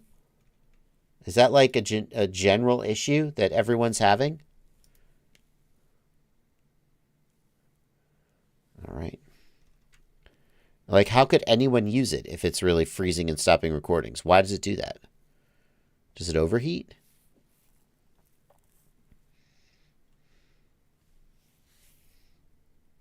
All right.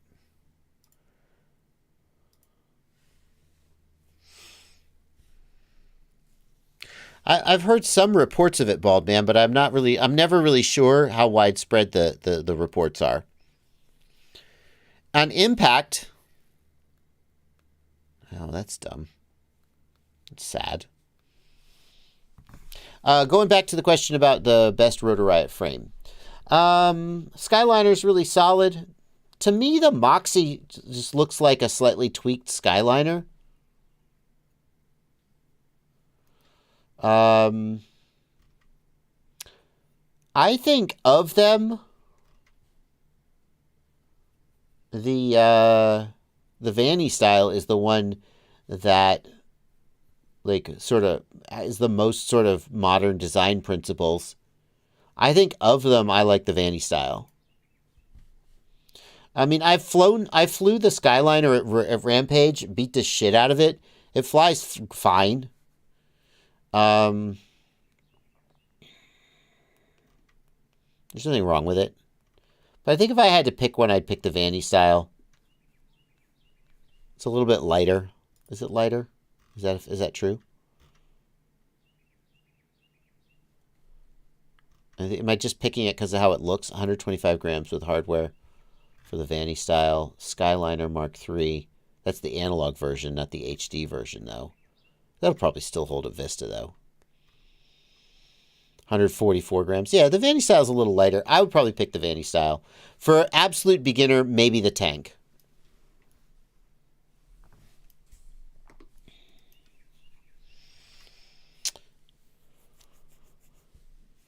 Stefan asks, thank you for being a patron, Stefan. Appreciate the support. Stefan asks, no, that's the wrong, this is that question. What firmware should I update? Stefan's got 2 questions today. Lucky boy. What firmware should I update my DJI V2 goggles to? I have WTFOS, yada, yada, yada. It doesn't matter.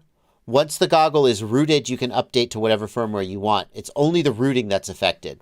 So the order of operations is have the goggle be on 0606.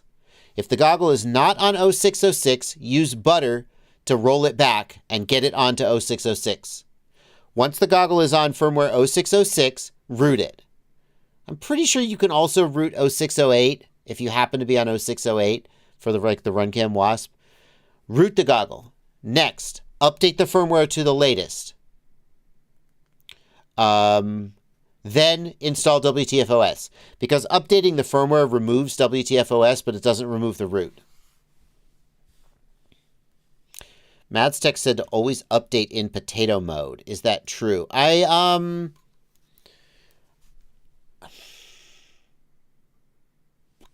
see why he said to do that.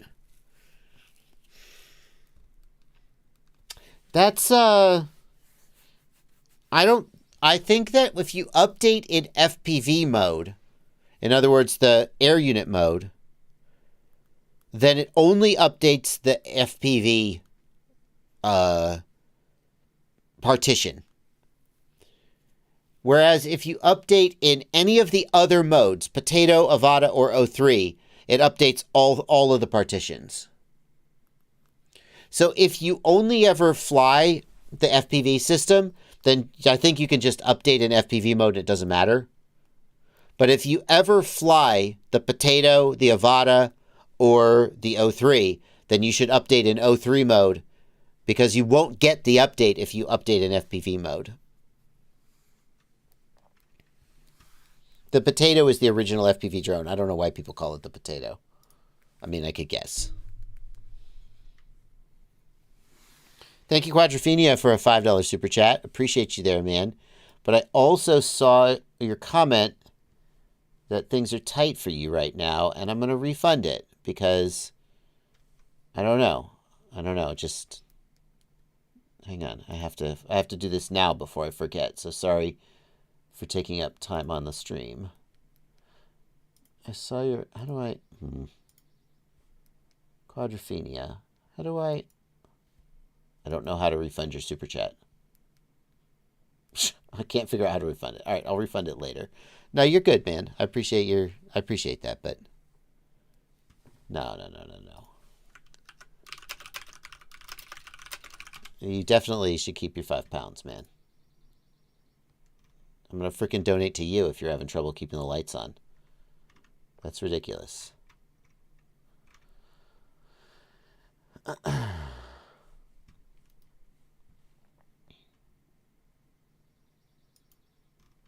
don't know. I have to look up how to do it. I can't figure out how to refund a super chat. But yeah, take care of yourself.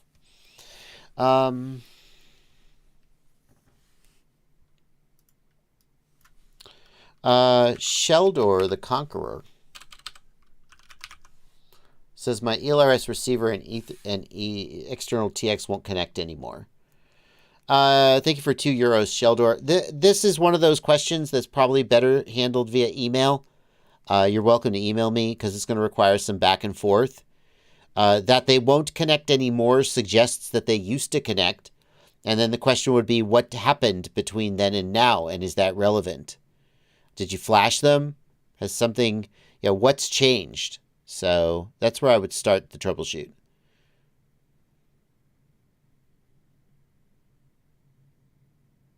Joseph O'Brien, I put the 03 in the Vanny style and didn't have to turn it 45 degrees.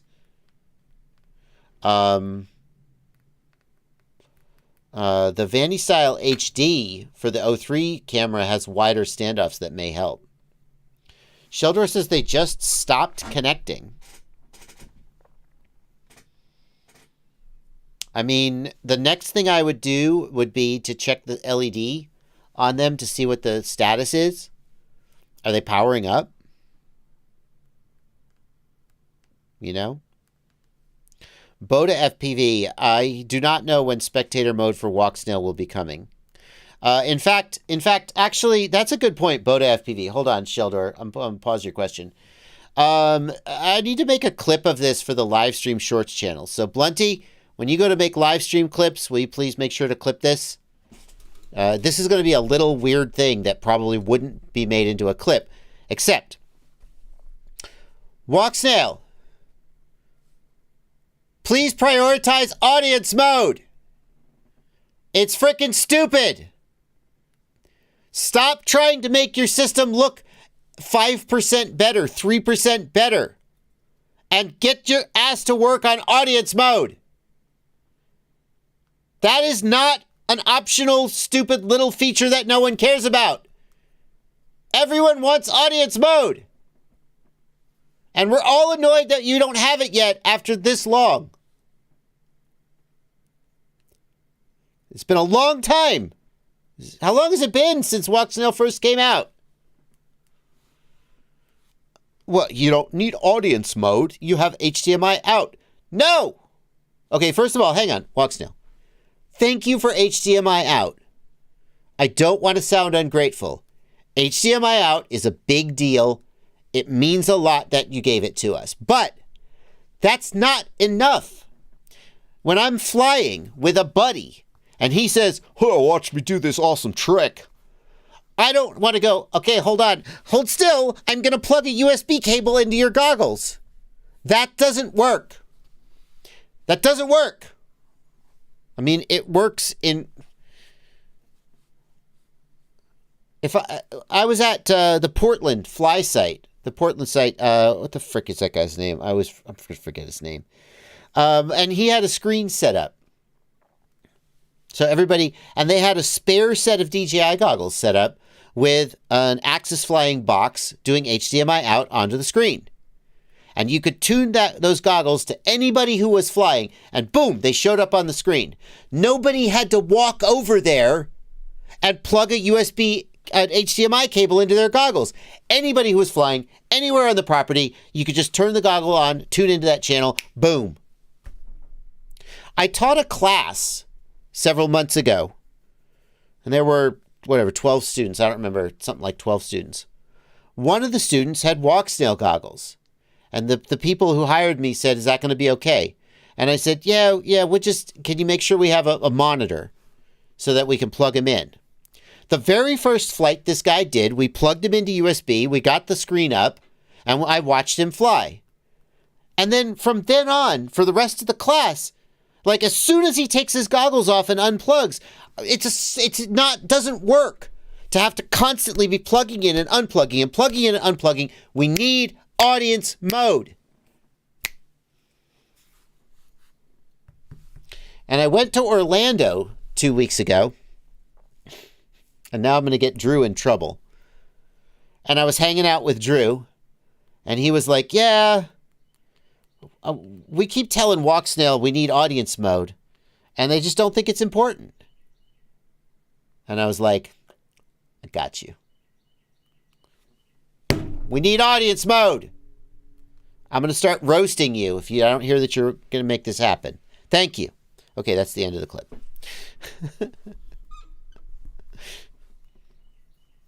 Because, I thought they were working on it. And Drew was like, I don't know if they think it's a priority.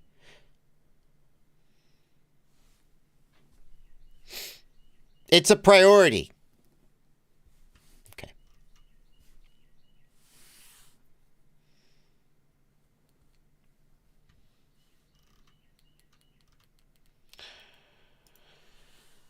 Shelter the Conqueror. We'll get back to this question about the LEDs on his ExpressLRS receivers. It's going into bind mode for the receiver because there's 2 flash. And the Lua script on the Tyrannus works, so I don't know what's the problem. Can you try using bind phrases instead of binding mode? Can you manually put in a bind phrase? That's what I would try.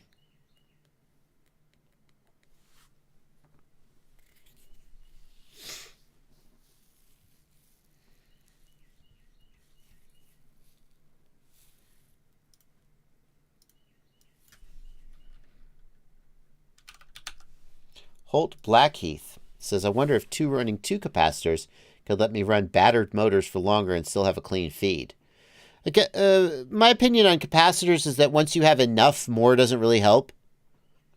But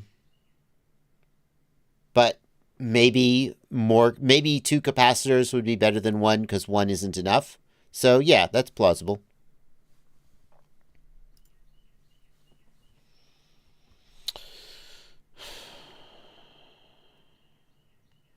Kevin Sumner asks, has Rotorite given up all the pretenses they had last year that they do any technical development on the Avatar system?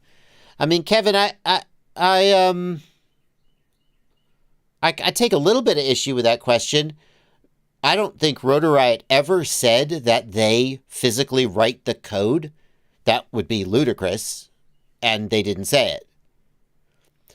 Rotorite continues to do... Rotorite was integral in the development of the Avatar system, in that they were the pre-release beta testers and gave a shitload of feedback to Walksnail on what direction the system needed to go. That's just a fact. I mean, I'll vouch for that. Not that Walksnail didn't have their own ideas.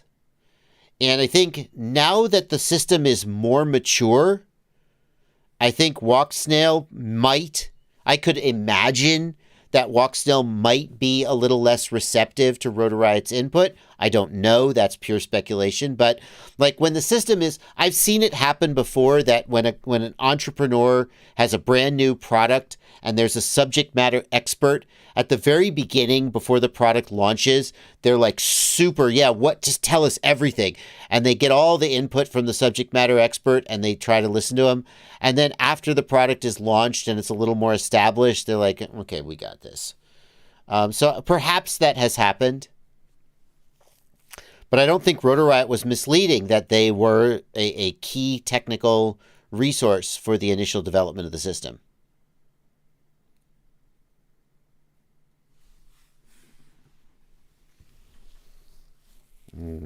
Anyway.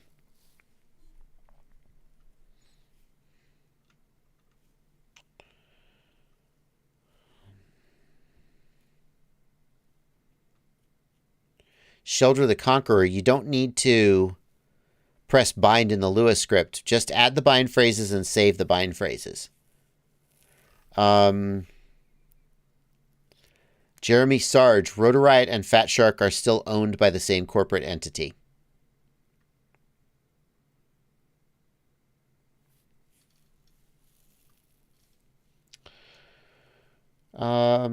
Sheldor, are you 100% sure they're on the same version of Express LRS? Also, do you have model match enabled? Disable model match if possible. That could cause it. Boda FPV, I think email's better than Discord because it tracks threads better and is searchable.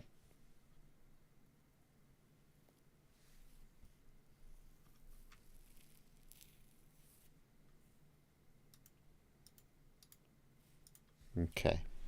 We got just about 5 minutes left in the stream, folks. Aaron Ciotti is presumably going to be streaming today. I think I saw him earlier in the stream, didn't I? And he's going to start posting a link to his stream any minute now.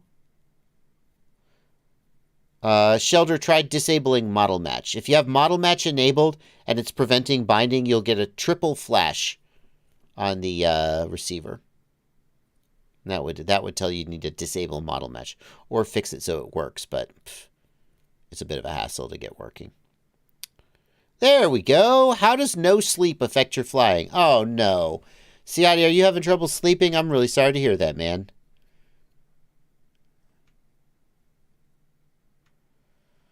Fabian Grinborg, we got a couple super chats coming in at the last minute. Very risky leaving super chats at the last minute, because you never know if I'll just end the stream. Thank you for 100 Swedish kroner. I have a Flight 1 Revolt OSD flight controller. I want to run Betaflight, but I only have one RX pad and I need two. In Falco X, I can swap RX TX. Also, my Crossfire Nano doesn't need TX from the flight controller in Falco. Can that work in Betaflight? Fabian...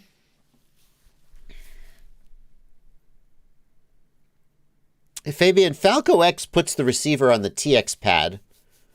Betaflight doesn't do that. If you got Betaflight, you got to have it on the RX pad, I'm pretty sure. The Crossfire Nano doesn't absolutely need the TX pad. It will work without the TX pad. So that answer to that is yes. Tyrone Shoelaces, thank you for 50 Canadian dollars. Very generous donation, Tyrone. Thank you for that. I'm going to use that to go down and get to Shelby's, Canada, and get some shawarma. I don't even know what this frickin' falafel shawarma chain is, but I'm seeing ads for it all over the internet, and it looks absolutely charming and delicious. And it makes me very, very sad that I don't live in, I think it's Ontario, whichever part of Canada Shelby's is in, because my God, these commercials have got me wanting some of this frickin' shawarma. And there's a local place I can go and get shawarma, and it's good shawarma, it's fine. But these commercials are so successful at making me want this specific Canadian chain of shawarma. Anyway. I just got into this hobby about a month ago, thanks to all your amazingly informative videos. Is there a way to disable my VTX for more flight time? So if it's a built-in VTX on a Mobula, on a Happy model board, no. There's no way to disable it short of cutting the power line. However, don't worry. The VTX doesn't draw enough power to really affect your flight time noticeably. So turn the VTX down to 25 milliwatts if you really care. But the difference, it's like a difference between 1 watt and a quarter watt or something really, really low. And so you're never going to notice the difference in flight time. So don't stress. about it. Yeah. Joey W says, with ExpressOS 3.2, model match is enabled by default on EP1s. What is shawarma? Oh my God. Here's how we have to end the stream.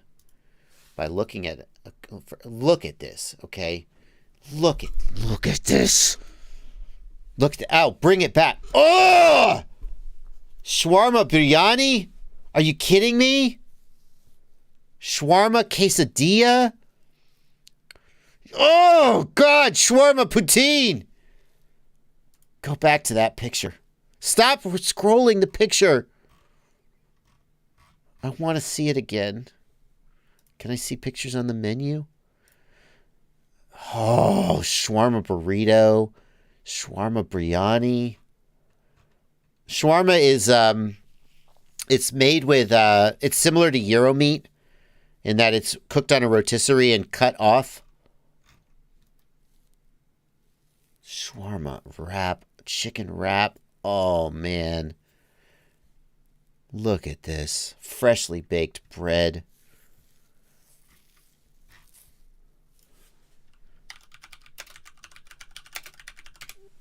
But honestly, it's their freaking TikTok commercials that are so gosh dang hilarious.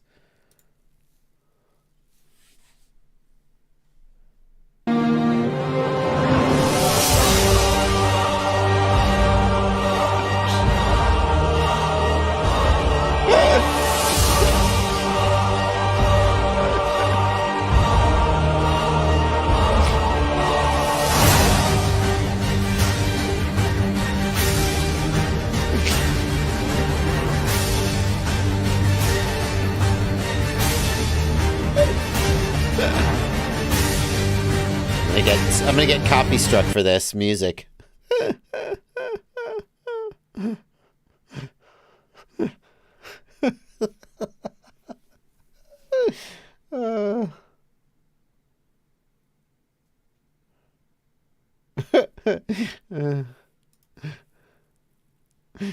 It's good, so we eat it. Garlic doesn't belong on falafel. Coming from the guy who puts ketchup on shawarma? I saw it on your TikTok comments. It doesn't go on falafel. So you believe everything you read on the TikTok? Are you a sheep? Yeah, That's not what I was... Hey, you can't do that. Hey, stop that. Unacceptable. Can I talk to a manager? Oh, sure, yeah. Abbas. You guys? You know what? I can talk. What can I do for you today? Beef shawarma. Okay, Abbas, he wants beef. Okay, my friend, I will give you the beef. You want spicy garlic? No. You can grow some hair on your chest. Garlic. You want lettuce? Okay. Yeah? Are you a rabbit? You want to know what's really funny? This guy's doing a character. I've heard him talk like at meet and greets. He just talks like a Canadian guy. This is completely an accent, a character. It's great. It's freaking great. I give him the chicken now. You want some tomatoes, banadora, onion, the pickles, a little bit? You love the pickles. Oh my God, doesn't that look good? All right. Well, that's going to bring us to the end of the stream, everybody. Richard Carpenter, thanks for a $10 super chat. Let me just make sure a question didn't come in from you, Richard. Any help you can give me to get my build in the air would be greatly appreciated. Again, Richard, very risky when I'm 3 minutes past the end of the stream to be leaving a super chat. I don't actually see a question from you, Richard. I just see any help you can give me to get my build in the air. So unfortunately, the stream is over. Richard, all I can do is, first of all, thank you for the donation and suggest you email me. Everyone can email me, not just people for super chats, but there we go. That's going to do it. Have a great stream, Siati. And, you know, any excuse I can get to come up to wherever Shelby's Canada is and have some delicious shawarma. I'm going to have to go get some shawarma today. Bye, everybody.